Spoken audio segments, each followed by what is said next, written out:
Hey everybody, this is Charlie, the Pennsylvania grain farmer. It is Wednesday, January the 4th, and I'm coming to you from somewhat rainy western Pennsylvania.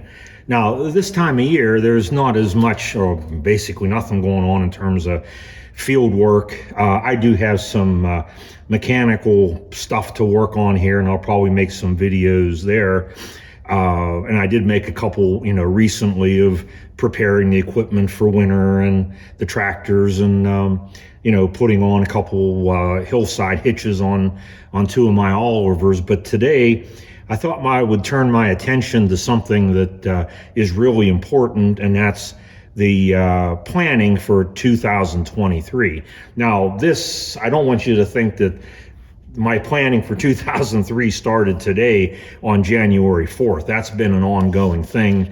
And some things for me are constants, so some things don't vary from year to year.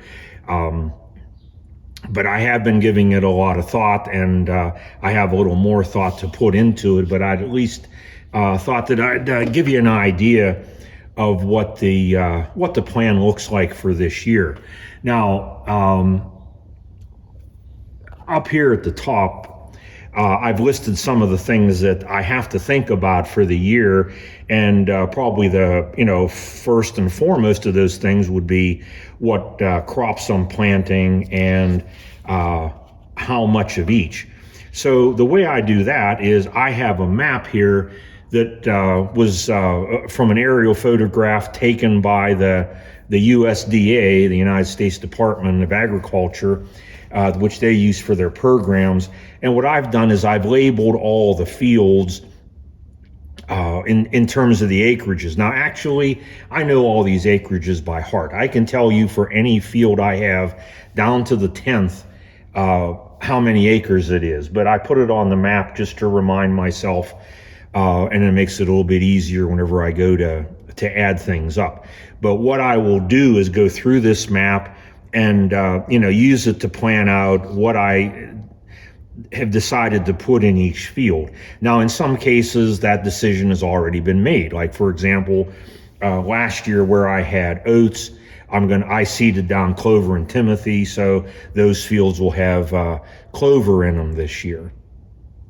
In other cases, there are some fields where I alternate alternate corn and soybeans. Now, I've only been doing soybeans. This is 2023 will be my 4th year. But I try not to do, the soybeans back to back. What I do is I rotate it with the corn. So I want to take a look at these fields and the acreages and decide what's going to be corn and what's going to be soybeans. And then every so often I try to renew the fields by putting hay in them for a couple years and, try to keep that rotation going. I think the rotation is important for a number of reasons, one of which is I do a lot of things that I think help me to keep my weed problem down. And to this point, even though my neighbors in some cases have it, I haven't had a problem with mare's tail. And I think part of it, in addition to the spraying program that I'm using, it's also because I moldboard plow everything, no matter whether it's the oats, the soybeans, or the corn.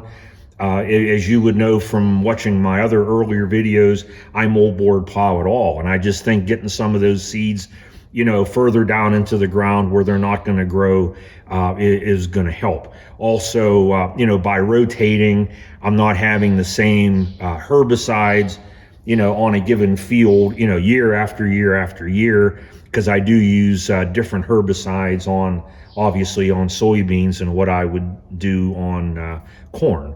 So I think that gives things a break, and it helps to prevent a little bit of the weed resistance developing for these herbicides. So the bottom line is, when I go through this map and decide what's going to go where, I have on this farm about 105 acres that I'm using for actual farming for tillage. The farm itself is about 260 acres, but we do have a good bit of woods. And there are some places like on this map down in this area, which is what we used to use. Well, we used to use basically all of this for pasture, but I reclaimed about 15 acres of it that I'm using for field work now. And there's just a smaller area, maybe 4 or 5 acres here that I'm not using just because it's just too wet.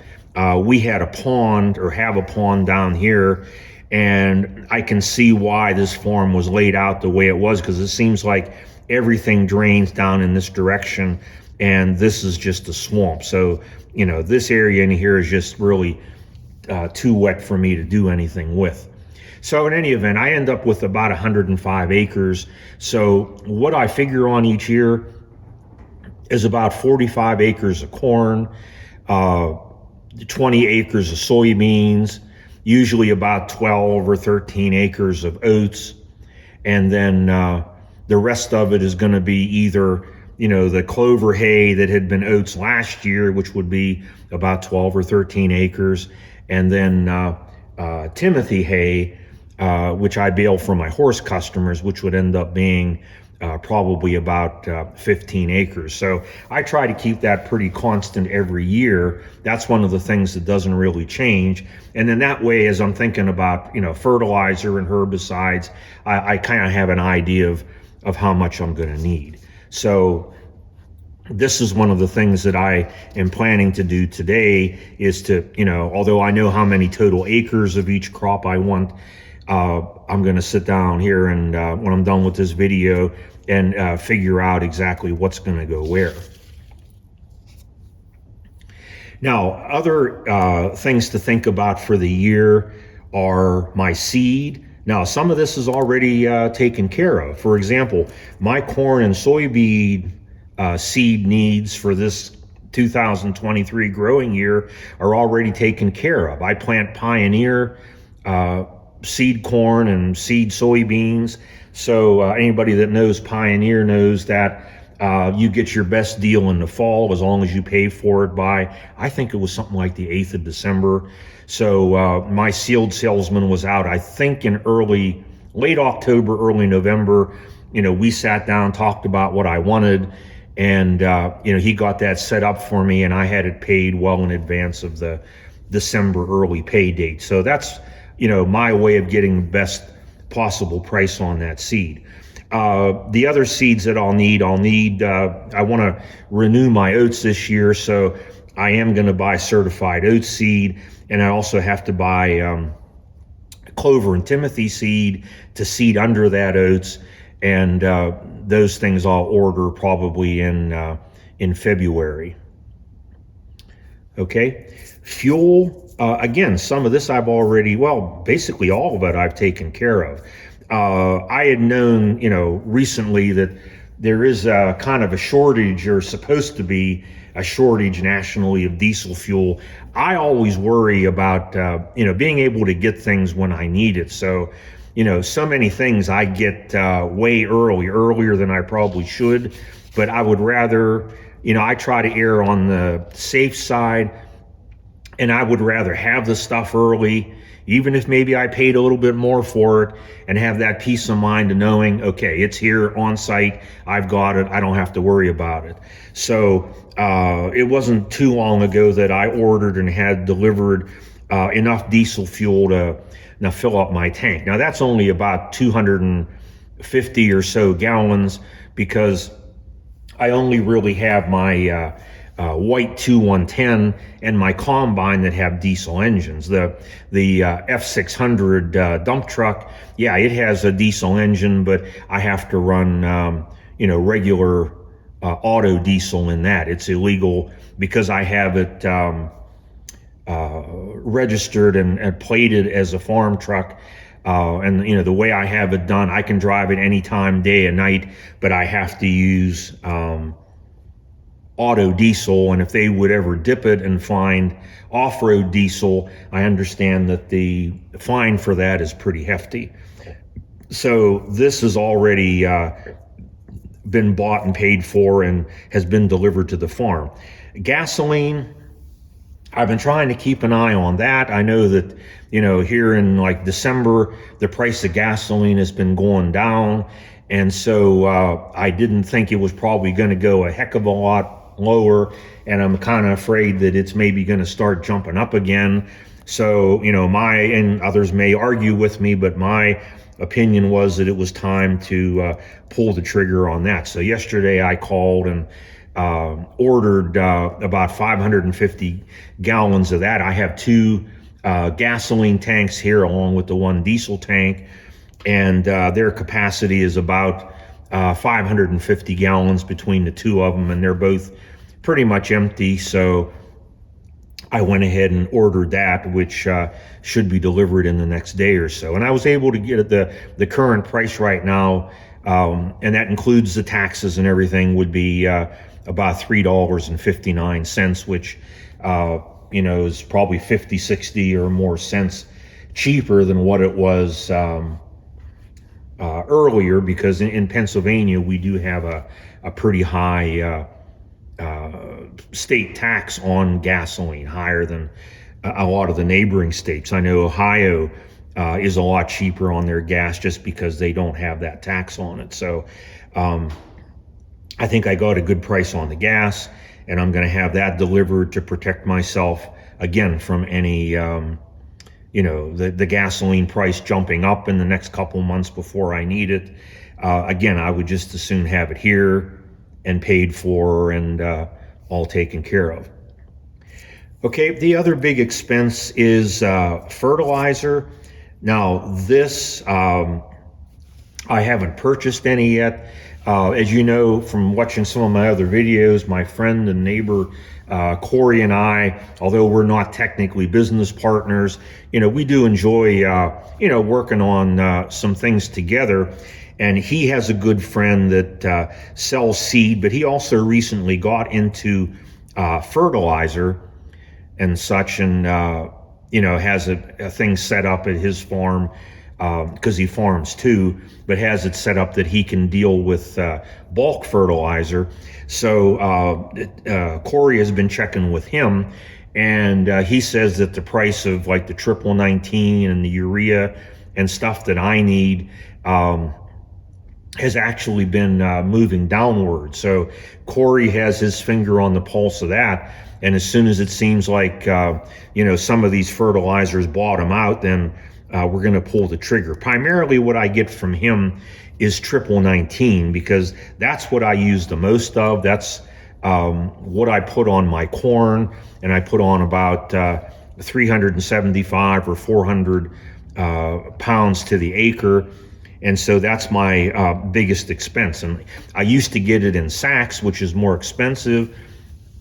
But last year, Corey told me he would spread that for me. So I was able to get it in bulk from his friend, and it was a lot cheaper. So when the fertilizer prices seem to be, down about as low as they're going to get, then we're going to pull the trigger on this.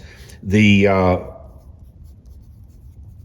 fertilizer that I use, or the urea, the 10-20-20 that I use on oats, and then the fertilizer that I use for soybeans, I'll get bagged, because I spread them using, as you may have saw this past year, using my spinner spreader, that cone spreader on the back of the 1550.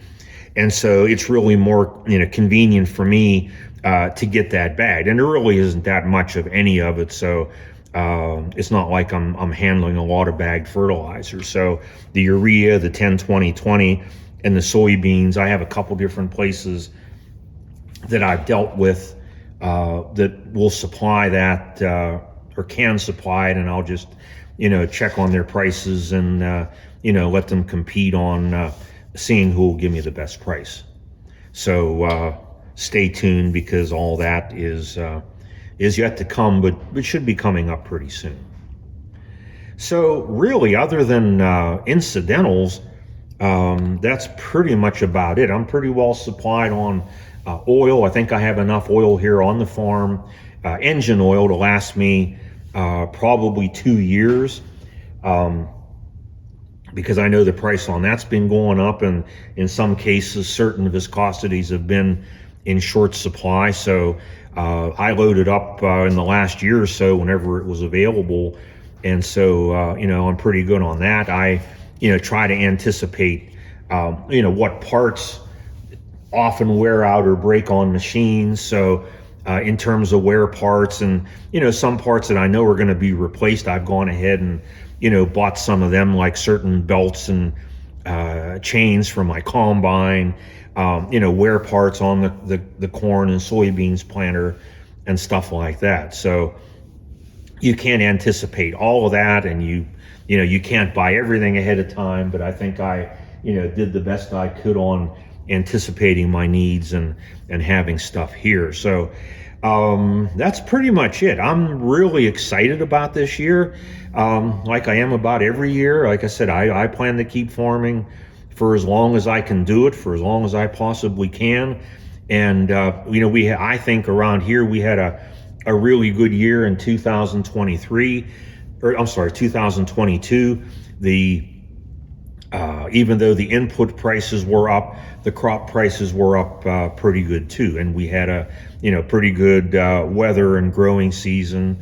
And that's the one thing about farming. They say that farmer is just another word for gambler, because it is a gamble every year, because you never know what you're going to get in terms of input prices and weather and stuff like that. But on the other hand, one thing I've noticed about farmers is whenever springtime's coming, they're always full of hope.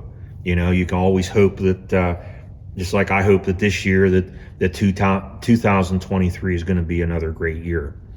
So, oh, and by the way, I almost forgot to say, one of the important needs whenever you're planning is, of course, adult beverages. So I've had my Mike's here, Mike's Harder strawberry and pineapple, and I've been enjoying that while I've been sitting here, working on some of that planning. It kind of loosens up the brain cells a little bit, is what I've found. Although I never want to get dependent on it, because that's a bad thing. I do enjoy my adult beverages, so I did have some of that here helping me make some of these hard decisions. So that's pretty much it. I hope that you enjoyed this video today. If you did, I'd appreciate it if you'd hit the like button, and so consider subscribing if you already haven't. And if you have subscribed, I appreciate that very much. So we'll be back with more here in the near future. But for now, this is Charlie, the Pennsylvania grain farmer, saying, see you next time.